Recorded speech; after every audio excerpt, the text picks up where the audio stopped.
lo más propio de cada uno de nosotros no son nuestros bienes materiales, no es el dinero, no es la casa en que habitamos, no es la ropa que llevamos.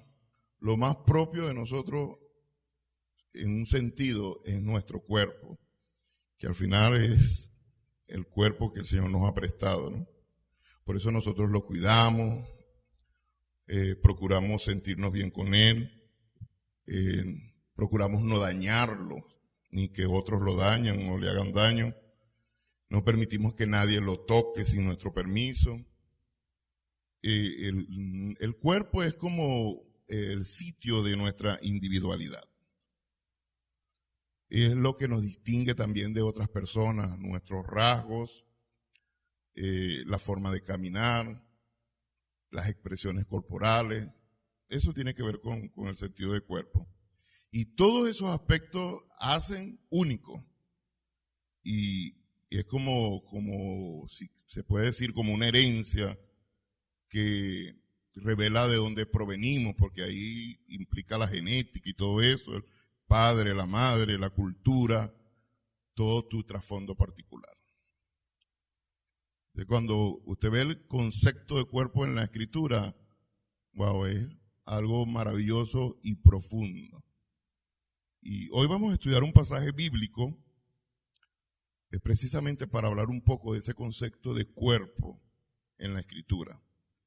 Dentro de lo que es la importancia de la unidad, de la diversidad y el amor en la iglesia.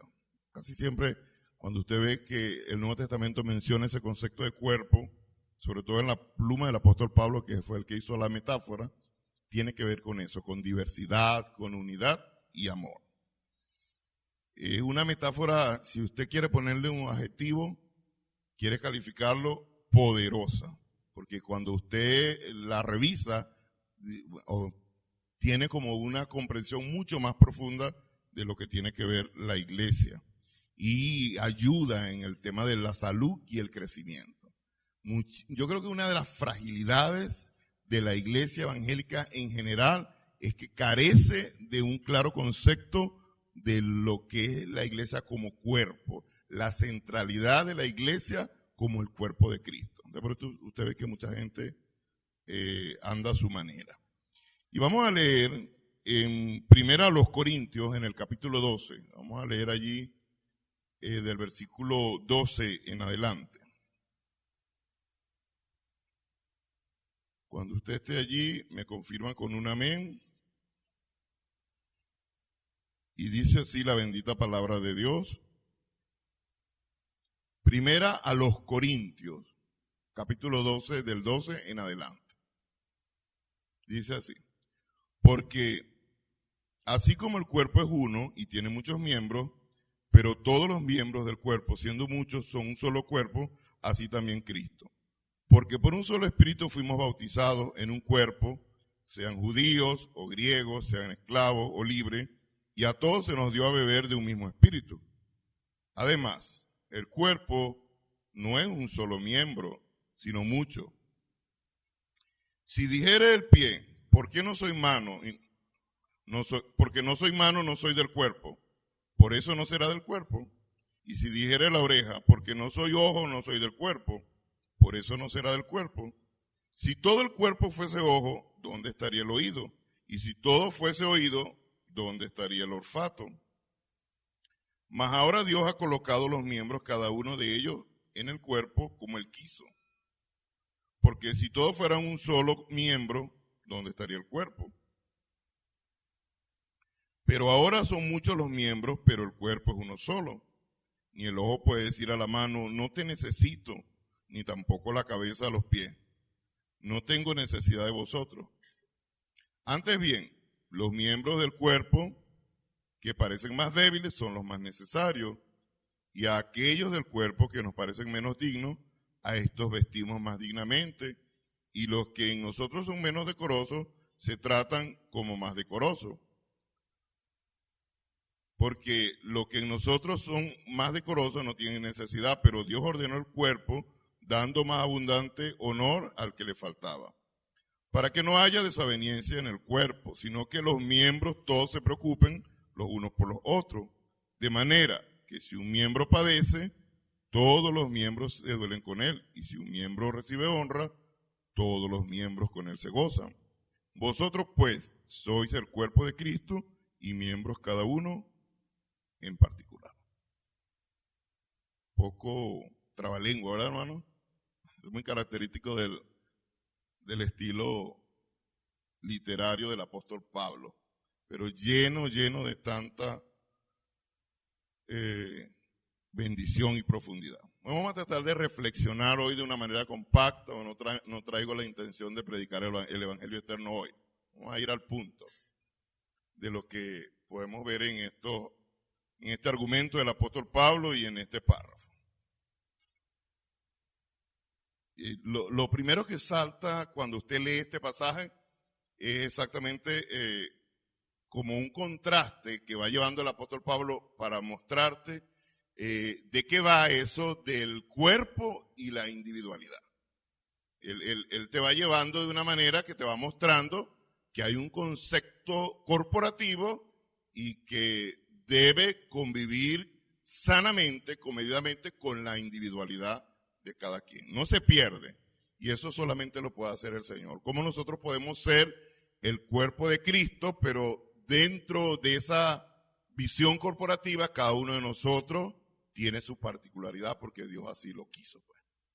Me gusta que este pasaje exalta la soberanía de Dios en eso también, porque el texto dice que cuando Él repartió los dones lo hizo como Él quiso. O sea, cuando Él decidió que cada uno de nosotros tuviese una función dentro del cuerpo, Él lo hizo como Él quiso. Y eso es como casi que Dios diciéndonos, oye, no puedes pelear, yo soy Dios. Y yo quise que fuera así y así es, punto.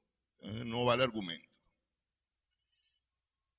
El cuerpo es el lugar que separa un individuo de otro, lo que hablaba en la introducción, representando algo así como la autonomía de cada uno de nosotros. Y Pablo usa esta metáfora, porque es la figura literaria que él usa, la del cuerpo, para mostrarnos la visión de lo que es la iglesia.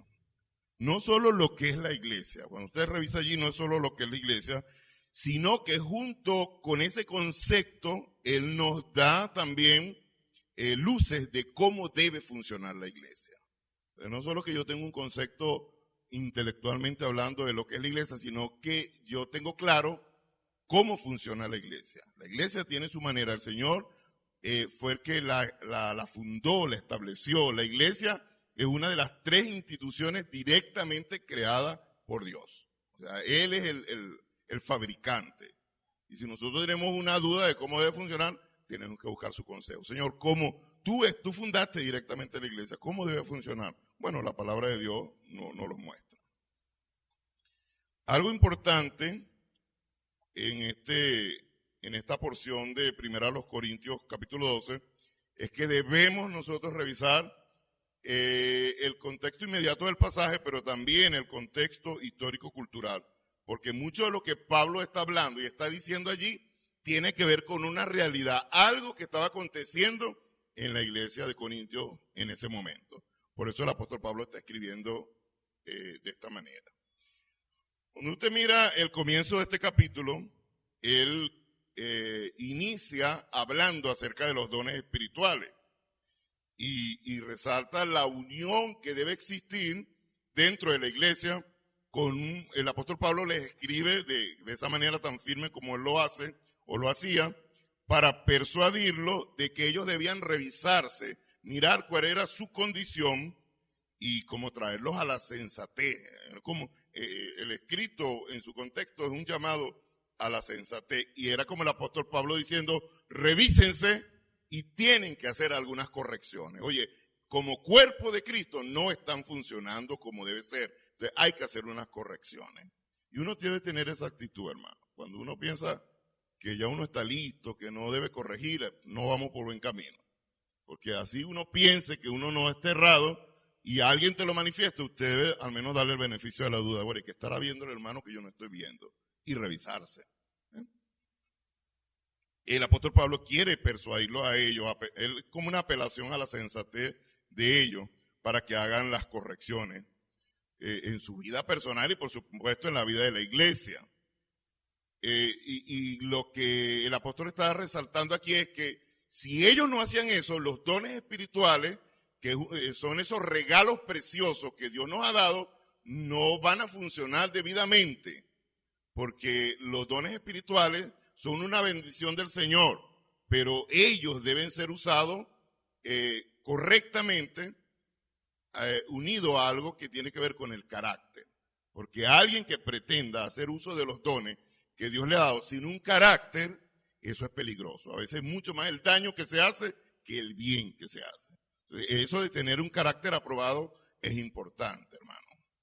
Y él sabía que se lo estaba diciendo a la iglesia de Corinto porque ellos estaban incurriendo en eso. Lo primero que él, desde el principio de 1 Corintios, él llama la atención es que las divisiones que habían allí en la iglesia de Corinto, es algo que usted dice, oye, el versículo 7 del capítulo 1 de 1 Corintios dice que ellos fueron enriquecidos con todo don, o sea que no les faltaba ninguno, hermano, pero aún así ellos estaban divididos. Y usted dice, bueno, ¿cómo va a ser eso? El apóstol estaba confrontando ese tema de las divisiones. Y no era por falta de dones o virtudes. Pues, el texto dice frontalmente que ellos habían sido enriquecidos con todo don. Es lo que dice el versículo 7 del capítulo 1 de 1 Corintios. Lo que parece que lo que debía ser una bendición para ellos o para la iglesia se había convertido en motivos de discordia por la manera en la cual ellos estaban haciendo el uso de ellos. Ahí sale un concepto que se llama el uso y abuso de los dones espirituales. Debe haber un correcto uso y no un abuso de los dones espirituales. El que más resalta es el don de lengua, que él se toma un tiempo bastante rico para explicarles pues, cómo lo ejercían ellos, para llamar la atención, para resaltar y todo eso. Ellos se habían olvidado que habían recibido estos dones para provecho. Eso es una característica de los dones espirituales en la iglesia. Dios los dio, el Señor los dio para provecho de la iglesia. O sea, cuando usted ve que alguien toma una postura de mi ministerio, mis dones, y lo toma desde esa individualidad, no, porque son para edificación de la iglesia. O sea, cuando Dios entregó eso, todo creyente al menos tiene un don, al menos uno. Y el Señor lo ha dado para provecho. No para contienda, no para exhibicionismo público. No, ese no es el fin. La ciudad de Corinto, que se encontraba en Grecia, que era uno de los puertos principales, estaba compuesta por ciudadanos de distintos lugares. Era una ciudad multicultural. Allí esa diversidad social y cultural era la que también caracterizaba a ese grupo de hermanos que se reunían en la iglesia de Corinto. Si la ciudad era así, la iglesia también era así, era multicultural, era variadita, de diferentes estratos sociales y eso. La mayoría de la gente que había llegado a vivir allí a la ciudad era económicamente modesta, pero rápidamente se enriqueció, era una ciudad pujante.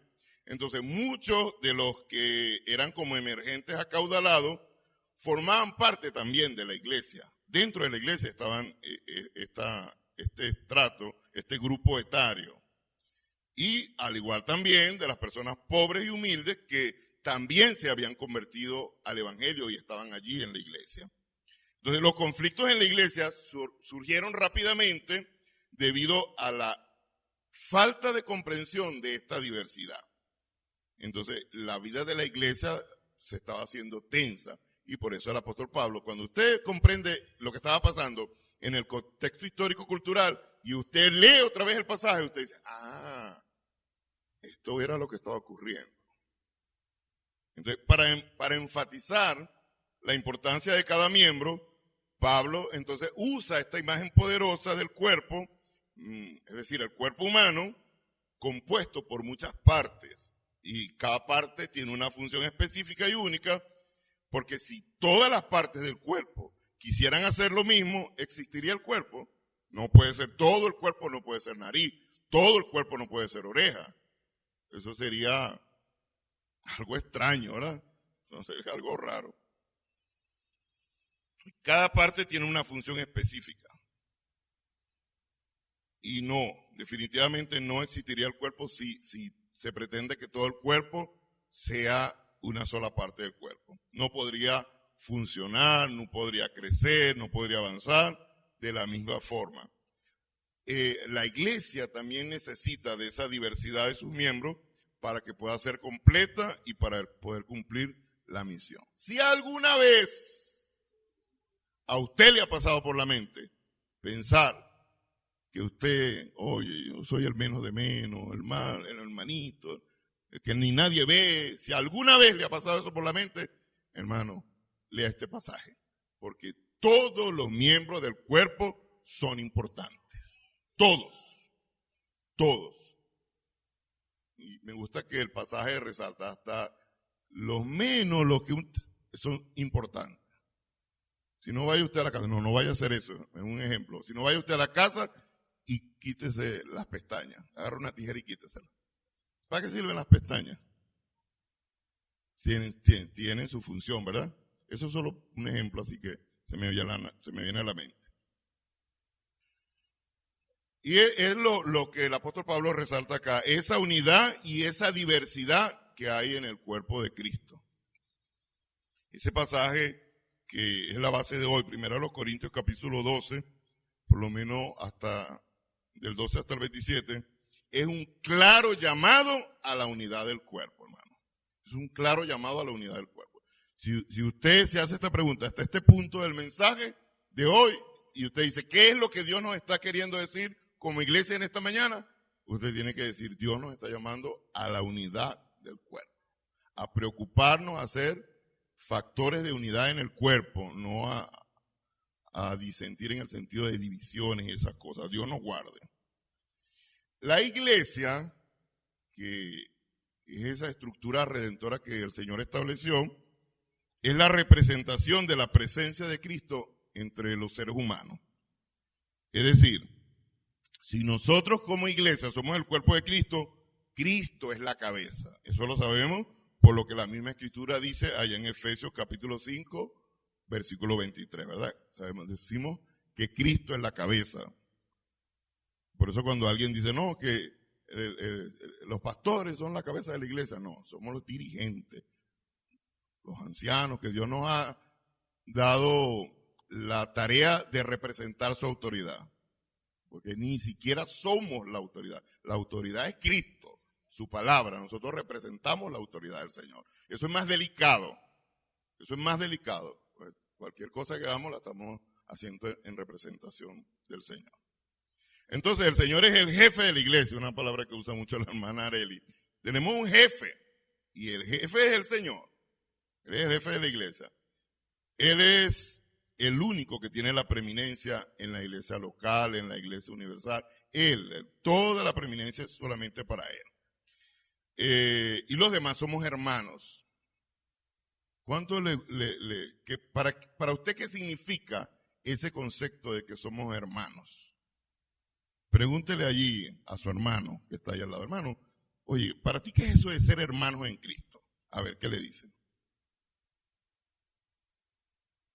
Ajá. ¿Qué es eso de ser hermanos en Cristo? Hermanos, somos muchos hermanos, somos la familia de Dios. Qué bonito que nosotros comprendamos que somos hermanos.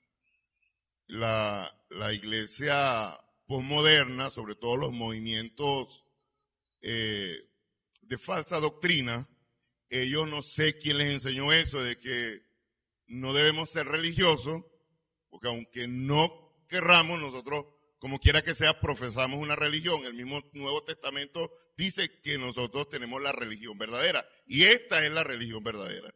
O sea, porque la palabra religión significa estar ligado a. Entonces usted me dice, no, yo no voy a ser religioso. Querramos o no querramos, somos religiosos. O sea, estamos. Ahora, que no hay que ser legalista, que no hay que ser fariseo, bueno, ya esos son otros conceptos. Pero la iglesia ha querido adaptarse tanto, entre comillas, para traer al mundo, que a lo mejor a veces hasta eliminan esos términos. No me digas hermano. No diga voy al culto, di voy a la reunión. No diga culto evangelístico, di fiesta de amigos. ¿Dónde inventaron eso, no? No entiendo. Somos hermanos. Y usted, hermano, usted no sabe, a mí, de verdad, me anima cada vez que alguien me dice hermano Ezequiel. De verdad, porque somos hermanos en Cristo, es lo que la palabra de Dios nos muestra acá. Somos hermanos y somos miembros del cuerpo de Cristo.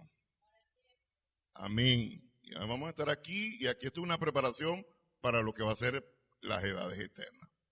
Y en ese cuerpo, en esa hermandad, es donde reina el Señor, y las relaciones allí entre los hermanos se cultivan, esa fraternidad con humildad, con sencillez, con servicio, con cuidado mutuo, con valoración y la dignificación de todos y todas, hermano. Yo amo a mi familia biológica, de verdad se lo digo, yo soy muy de familia. Hermano, sí, ¿verdad? Usted también, hermano, yo sé que es así. Pero esto de la familia de Dios, hermano. Wow, esto es otra cosa. O sea, que a ti te duela lo que le pasa a tu hermano. Y eso es algo hermoso, maravilloso. La familia con la que vamos a pasar la eternidad. Entonces, todos llegamos a ser miembros uno de los otros, hermanos y hermanas, por la común fe en Cristo. ¿Cómo llegamos a ser miembros del cuerpo de Cristo y hermanos? Bueno, porque tenemos una fe común. Hemos creído en el Señor Jesucristo. El apóstol Pablo anima a la iglesia a la unidad en esos términos, en ese contexto. Entonces, es probable que tal vez nosotros tengamos que hacer una revisión de los conceptos, que eso tal vez a veces es parte de los problemas que arrastramos, que tenemos conceptos que no se adaptan a lo que la palabra de Dios dice. Por ejemplo, puede ser que alguien piense que unidad consiste en pensar de una manera idéntica. Eso no es unidad. No tiene que ver con vestir igual. No todos tienen que vestirse igual. Tener los mismos gustos e intereses. No. La unidad que Pablo enseña en este texto estaba enfrentando un problema más específico. Y allí estaba ocurriendo que la iglesia había descuidado y había desprotegido a los que debía cuidar y había marginado a algunos hermanos. Y eran los hermanos más favorecidos, los más modestos de la iglesia.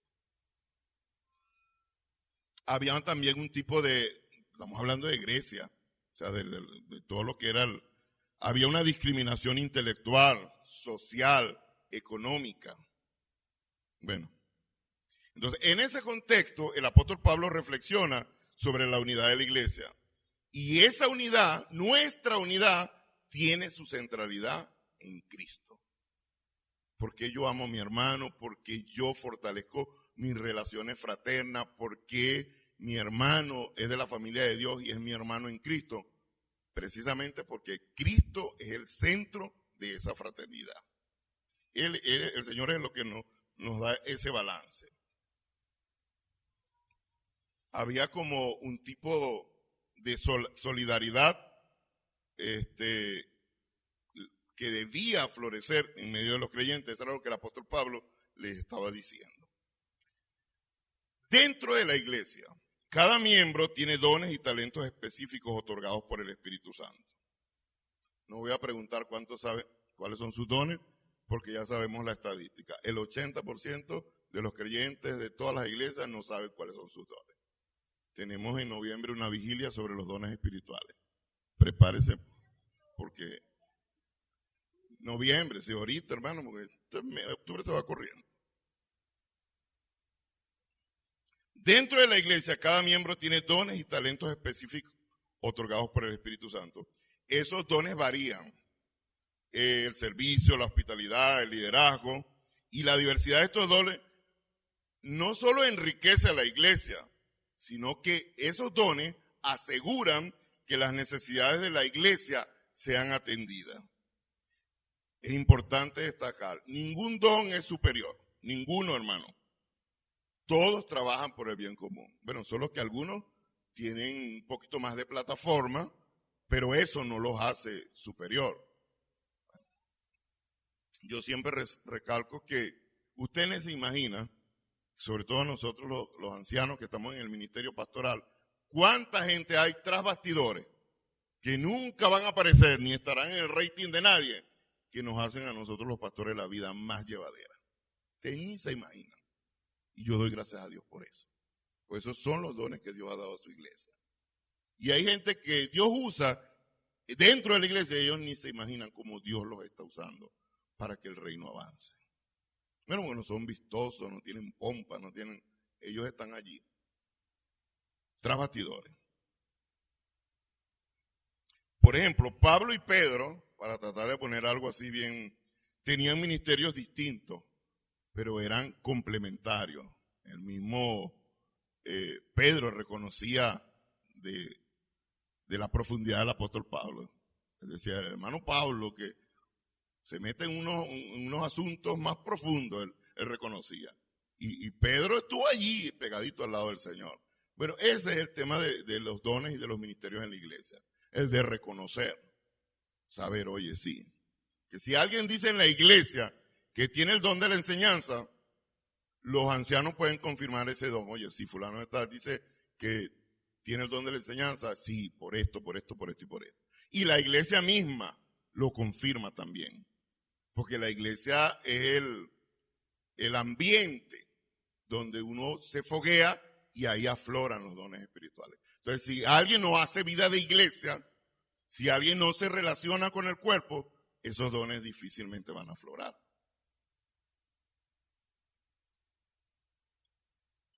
Algo importante que para mí es como, si se quiere, la guinda del helado. Bueno, ponía allí a Pablo y a Pedro como ejemplos distintos pero complementarios.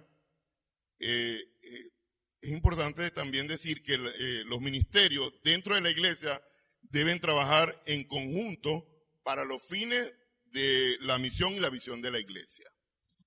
Eso se puede, hermano. Eso se puede. Y nosotros aquí, desde el ministerio pastoral, damos ejemplo. Porque el pastor Henry y yo somos diferentes. Totalmente. Y los que nos conocen de cerca saben que es así. Pero nosotros hacemos trabajo de equipo. Con amor, con respeto, humildad, fraternidad. Eso, no llevamos agendas paralelas, manejamos un mismo lenguaje, de eso se trata el trabajo de equipo. Todos los ministerios que están en la iglesia, ellos deben trabajar en conjunto para los fines de la misión y la visión de la iglesia. Todo lo que hacen, al final confluye para que el reino de Dios se extienda. Entonces, la verdadera unidad en la iglesia no significa uniformidad. Eso es importante aclararlo. No es uniformidad, sino armonía. Cuando yo sé que la unidad de la iglesia es palpable, ¿cuándo? Cuando hay armonía, hermano. Cuando hay armonía. Cuando usted ve que no hay armonía, uno evalúa y dice, oye, pero esto no estaba pasando y ahora está pasando. Hay que revisar, ahí hay algo de fondo. Debe haber armonía. Aunque somos miembros diversos, trabajamos en común para un mismo propósito y debe haber armonía. Entonces, eso se logra valorándonos y reconociendo las diferencias. También haciendo una parte que nos toca, fomentando el ambiente donde cada persona, oye, sepa y se sienta que es parte de ese cuerpo, que es aceptada, que es valorada y que tiene algo que aportar. Por eso decía que si a usted le ha pasado algo ahí por la mente, no, ni se lo crea a su propia mente ni al enemigo que siempre también viene a hacer de la suya. Usted es parte del cuerpo de Cristo, usted es miembro del cuerpo de Cristo y aquí es recibido, es aceptado y es valorado. Y es importante. Usted tiene algo que aportar porque para eso el Señor lo puso en el cuerpo de Cristo, en su cuerpo. Ok, lo que decía era que hay algo que es como la guinda del helado, se quiere decir así, que es también un aspecto central, y es el amor. El amor en la iglesia, que esa centralidad, y es en ese amor que dice la carta a los romanos, que ha sido ya derramado en nuestros corazones por el Espíritu Santo. Como cristianos y como hijos de Dios, en nosotros, ese amor de Dios ha sido derramado por el Espíritu Santo. Y con base en ello, hay un llamado del apóstol Pablo a la solidaridad. Eso debería ser algo que nosotros practiquemos. O sea, lo que le pasa a mi hermano, lo que le acontece a mi hermano, oye, a mí me importa, es importante para mí. Entonces, la forma en que se dan las relaciones en la iglesia revela la centralidad de Cristo en ella. Cuando yo hago una evaluación de la iglesia y veo cómo son sus relaciones, al yo evaluar, yo puedo decir si el centro de las relaciones de esa iglesia local es Cristo. Por la manera como lo hacen, ¿no? No se trata de la alineación de uno tras otro como soldaditos que miran a Cristo sin encontrarse unos con otros. No, no es eso. Sino que la centralidad de Cristo se manifiesta en una centralidad del amor entre los hermanos, en la práctica del perdón, de la reconciliación, de la búsqueda de la paz, de la armonía. Eso es, hermano, algo que nos distingue a nosotros como hermanos en Cristo. Y el llamado del apóstol Pablo a la iglesia de Corinto y también a nosotros en este tiempo es un llamado de Cristo, del Señor, a relacionarnos de un modo más profundo y auténtico. Eso, si usted comienza a revisar los sermones anteriores y qué es lo que Dios nos ha estado hablando por su palabra, el llamado es claro. Hoy es un llamado a profundizar nuestras relaciones de una manera sana y auténtica. No, somos el cuerpo de Cristo, somos miembros los unos de los otros y no podemos tener relaciones superficiales y pasajeras. O sea, la relación de nosotros como hermanos no puede ser una relación superficial y pasajera. No, debe haber una procura de cada uno de nosotros de profundizar esas relaciones. Por eso nosotros no creemos en el concepto de las mega iglesias. Y decimos en tono en broma, pero bien en serio, hermano, no piense que nosotros vamos a decir, vamos a hacer 2, 3 cultos porque estamos creciendo. No, vamos a fundar otras iglesias locales. Porque el concepto de la iglesia en el Nuevo Testamento es un concepto relacional. Es relacional. Entonces, la comunidad de creyentes en Jesucristo debe ser una señal clara de integración, de respeto y dignificación. El seno de la iglesia es un lugar donde se ha renunciado a la violencia, al abuso, a la manipulación y es un llamado a las sanas relaciones, a la comunión fraternal, a las correctas relaciones interpersonales. La unidad que propone el apóstol Pablo es una unidad dentro de la diversidad, pero a la vez una unidad sensible, comprometida con el otro, los unos con los otros. Y particularmente, por lo que él menciona aquí en este pasaje, con los más necesitados. Este pasaje enseña que en la iglesia nadie sobra. Cuando yo plasmé esto, hermano, mi corazón saltó. En la iglesia nadie sobra, hermano. Nadie. Todos somos necesarios. Todos. Somos personas amadas por Dios. Qué bonito, ¿verdad? Él nos amó y Él nos dio ese ejemplo y nos dio el mandamiento. No, con su ejemplo, Él nos dio el mandamiento que debíamos amar. Somos miembros del cuerpo de Cristo. La metáfora del cuerpo que Pablo utiliza es una orientación clara para nosotros realizar lo que es la vida de la iglesia, llamándonos a no ser sectarios, llamándonos a ser solidarios, llamándonos a ser integradores, llamándonos a hacer vida de comunidad, llamándonos a ser participativos. Eso debe darse entre nosotros, hermano. Que bueno, hay variantes, la personalidad, uno más introvertido, otro más extrovertido. Todas esas cosas tienen lo suyo, pero más allá de eso, somos el cuerpo de Cristo, somos hermanos. Somos hermanos. Eso solo puede decir un padre que ha tenido varios hijos. Y te va a decir, yo los amo a todos, pero cada uno es diferente. El cuerpo nos identifica y nos hace empáticos con los otros. Y en la vida natural, el dolor y la fragilidad son comunes entre nosotros. Y nos podemos entender, hermano, porque batallamos y todo, de una u otra manera, tenemos, cada uno de nosotros aquí, si tuviera la oportunidad de compartir sus luchas, sus problemas, sus batallas, wow, nos identificaríamos. Cada quien tiene su particularidad, pero dentro de ese conjunto somos uno en Cristo. Y cada vez que alguien se levanta y testifica de una acción de gracia, lo que le pasó, o se quebranta, como ha pasado aquí en esta mañana, esas cosas llegan a nuestro corazón, porque son nuestros hermanos. Y nos preocupan y oramos por ellos. Y el mismo Espíritu Santo nos coloca allí la inquietud.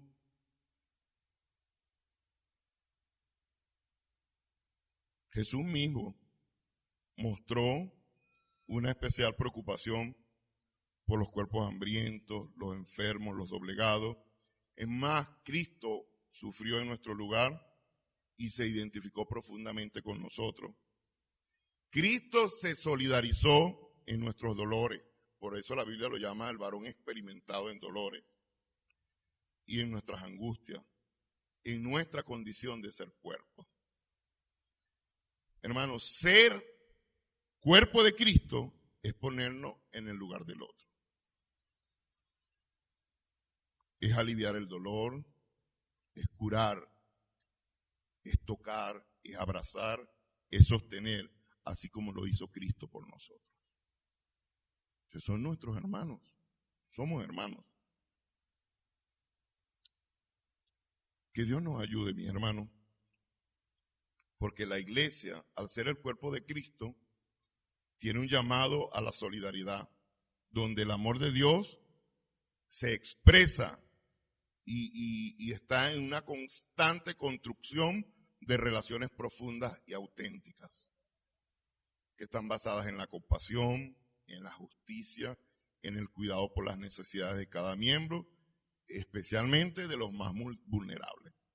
Nosotros debemos, hermano, nadie nos necesita a nosotros estar puyándonos. Sí, tenemos en la iglesia ministerios organizados como el Ministerio de Misericordia, que estos hermanos están allí atentos de las necesidades, pendientes, pero nadie nos necesita a nosotros estar como que empujándonos. Debería ser natural en nosotros el que lo que le ocurra a una parte del cuerpo, a un miembro del cuerpo, es como que si me estuviera ocurriendo a mí. El viejo ejemplo aquel de que si te das un martillazo en la uña, todo el cuerpo lo va a sentir. Eso lo dijo el escritor de un libro que se llama Torturado por Cristo, el libro de alguien que ya partió con el Señor y fue misionero y torturado en la cortina de hierro en su momento. Y él, cuando enviaba cartas a Occidente, él decía: yo no entiendo cómo la iglesia de Occidente dice que ellos son el cuerpo de Cristo, si yo soy una parte del cuerpo y estoy sufriendo, y a ellos no les importa el dolor de lo que estaba sufriendo este hermano, como muchos siervos y siervas de Dios que sirven hasta los confines de la tierra.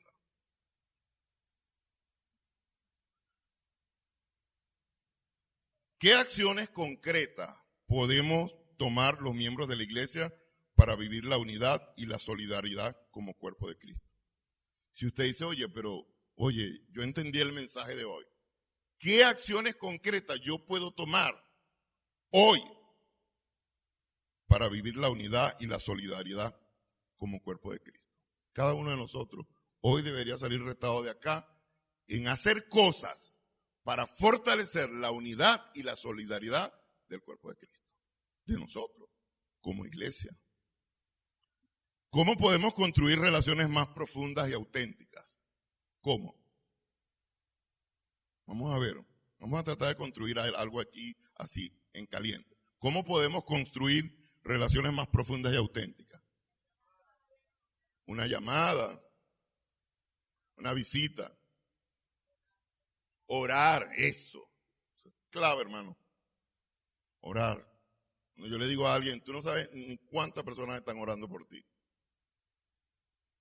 Bueno, hermano, esos ejemplos y muchos más pueden ser acciones concretas que nosotros podemos comenzar para construir relaciones más profundas y auténticas, hermano. Yo sé que cuando termina el culto, muchas cosas dejamos allá pendientes y salimos corriendo. Algunos se quedan, otros se quedan, algunos hay que apagarle la luz.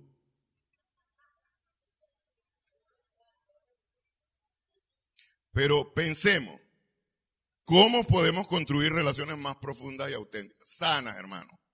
Aquí estamos hablando de sanas relaciones. Decíamos el pastor Henry y yo sobre el relacionarnos con cuidado. Y yo le decía, claro, pastor, si es que Proverbio lo dice, detén el pie de la casa de tu vecino, no sea que hastiado de ti te aborrezca. Todo en un equilibrio, tampoco es que vas a exagerar. Todo en su sano. Pero sí debemos construir relaciones más profundas. El hermano aquel, ¿cómo es que? Pues yo ni sé cómo se llama. No, hermano. No, vamos a procurar conocernos, saludarnos, estrecharnos, orar los unos por los otros. Hermano, finalmente, ¿cómo podemos ser una iglesia más compasiva y justa? ¿Qué cree usted? ¿Cómo podemos ser una iglesia más compasiva y justa?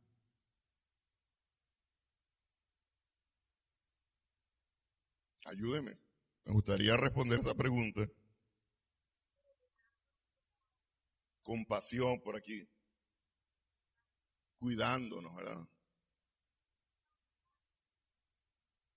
Manteniendo la unidad y el respeto, hermana. Esa palabra es clave, el respeto, hermano. El respeto. Las iglesias unidas que trabajamos junto acá, en la región, nosotros decimos eso, que somos variaditos, pero algo que ha permitido que trabajemos juntos es que nos respetamos, nos amamos y tratamos de ejercitar una virtud importante como lo es la humildad. Pero sobre todo eso, el respeto por el otro. Que Dios nos ayude, mis hermanos, a valorar la unidad y la diversidad dentro de la iglesia como una expresión de la presencia de Cristo. Que Dios nos ayude, si es el caso, a superar las divisiones y las prácticas discriminatorias que puedan existir en la iglesia. Dios nos guarde, hermano, no hagamos eso. No, hermano. Tenemos que dar el paso. El que quiere ser amigo ha de mostrarse amigo. Uno tiene que dar ese paso, hermano. Uno tiene que dar ese paso. Es haciéndolo. Que Dios nos ayude a vivir en la práctica del amor, la solidaridad y la inclusión dentro de la iglesia y que sea una expresión también para el mundo, porque puede ser que el Señor con ello también pueda ayudarnos a cumplir la misión que nos ha encomendado. Ahí donde está, incline su rostro y vamos a darle gracias al Señor. Padre, muchas gracias. Gracias porque pasajes como este en primera a los Corintios capítulo 12 nos muestran que definitivamente la iglesia es el cuerpo de Cristo y está compuesta por miembros, pero también está entretejida por ese amor que tú mismo has derramado en nosotros por medio de tu Espíritu Santo. Entendemos hoy, Señor, que nos estás haciendo un llamado a la solidaridad, a construir relaciones más profundas, a que sean auténticas, sanas, que estén basadas en el respeto, en la compasión, en la justicia, en el cuidado por las necesidades de los miembros, especialmente por los más vulnerables y los que califican para ello, Señor. Guárdanos, te lo pedimos en el nombre de Jesús. Guárdanos de no valorar esa unidad que tú mismo has construido y establecido, esa diversidad que tú mismo has colocado cuando has repartido dones, cuando tú mismo has colocado y dispuesto a los miembros como tú quisiste. Porque eso es una muestra clara, una expresión de tu presencia en la iglesia, Señor. Tú mismo eres la cabeza, eres nuestro jefe, eres el que dirige, eres el que gobierna. Gracias, porque con tu palabra hoy, Señor, nos sentimos retados, animados a practicar de una manera más plena ese amor que es el vínculo perfecto, dice tu palabra. Esa inclusión, Señor. Ayúdanos, Padre bueno, porque queremos que como iglesia del Señor podamos mostrar eso que tú mismo concebiste cuando fundaste y estableciste la iglesia. Bendice a la iglesia evangélica Dios de Salvación Vista al Sol. Y ayúdanos, Señor, a tener esa mentalidad de cuerpo, a tener esa visión corporativa y a hacer una iglesia conforme a lo que tú en esta mañana nos has hablado, Señor. Te lo pedimos en el nombre poderoso de Jesús, dándote las gracias, Padre bueno. Amén y amén. Dios les bendiga, mis hermanos. Denle un aplauso al Señor.